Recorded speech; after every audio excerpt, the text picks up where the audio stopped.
Well, with this being Holy Week, I thought it would be appropriate for us to share some transformation stories and to give some hope because you've heard a lot of bad news for the last several weeks, and maybe you haven't had a really good, encouraging word for a while. And I wanted to bring that opportunity to us this Holy Week. Each day of the week, I'm going to try to get together someone I know that has a great transformation story and allow them to share that story and just hopefully encourage you by it.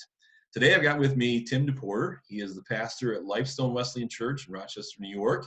And we've been friends for quite some time. And I'm just going to have him share a little bit of his transformation story with a few little directive questions here. Kind of the first thing that I would ask you, Tim, is how and where did Christ find you? Where were you?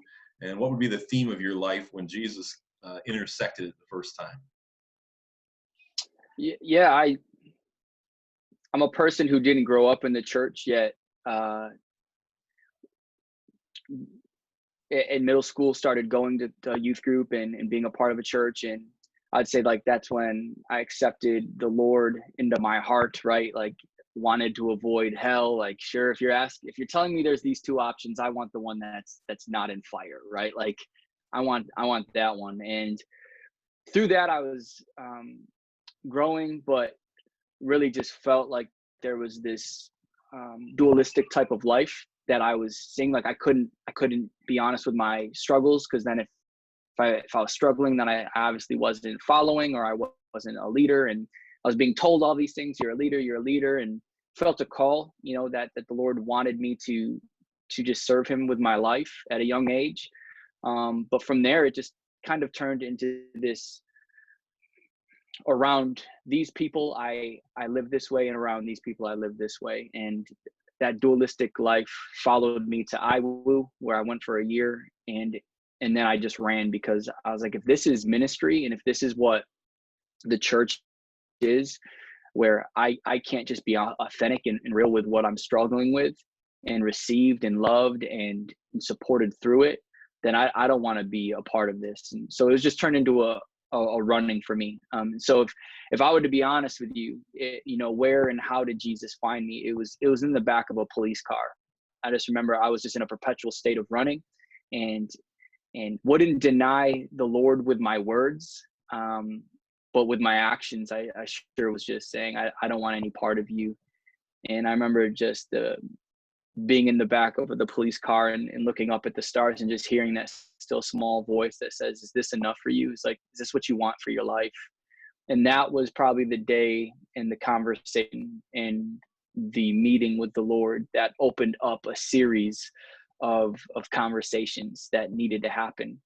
And so, yeah, that's kind of like, if you wanted to ask me where the spot was, where the day that really set a trajectory for me, it was in the back of a cop car, that then led to not like a perfect life for me. There was stumbles after that, but it led me to the right people, and it led me to the right truth and the right way. It led me to Jesus. And from there, it was just a restoration, if you will. Mm-hmm. And what's been the biggest transformation in your life since that time?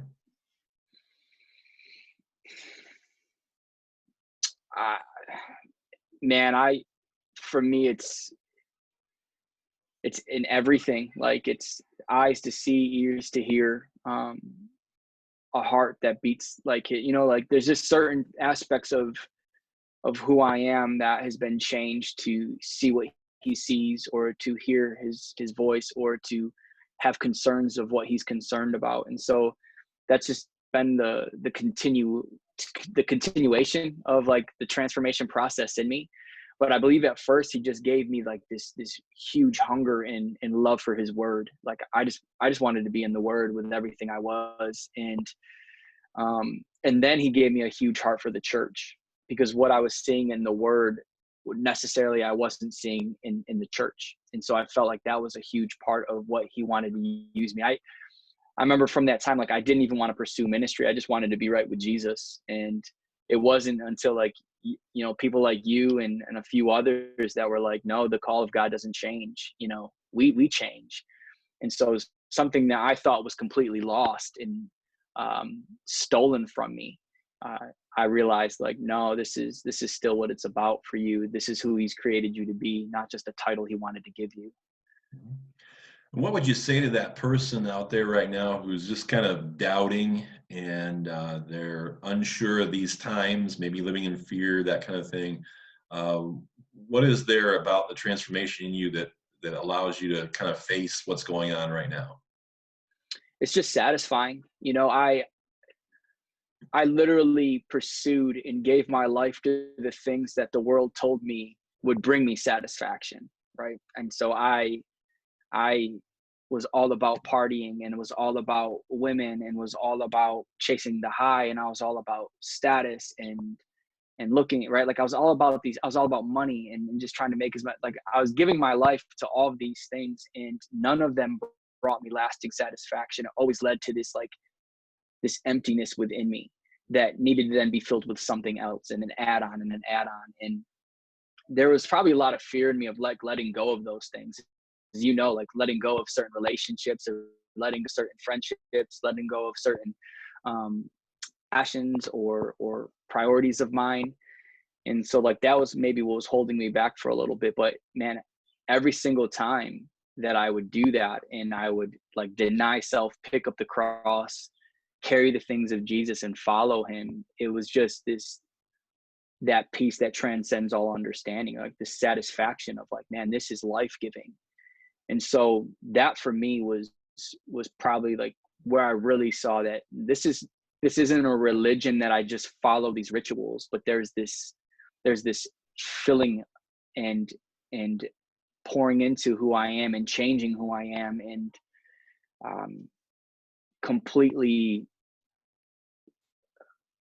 redeeming things within me that I couldn't have done on my own. Like that doesn't happen through just growing up, and that doesn't happen through self-help. It literally was Jesus. And so I look at, there's that verse in Psalm 63 that says, because your love is better than life. There'd be a point in my life where I would read that and I'd be like, better than life. It's better than everything life can offer. Like the love, and it's like now, like that's true to me. Like his love is better than life, and so I'll lift my hands and I'll praise him. So yeah, that's probably what it was for me, was this recognition of how satisfying it was to follow Jesus, to let go of the things that people said you don't want to let go of, to do the things that people said you don't want to do. And every single time I took those steps or made that decision, satisfaction and fulfillment would just cover me.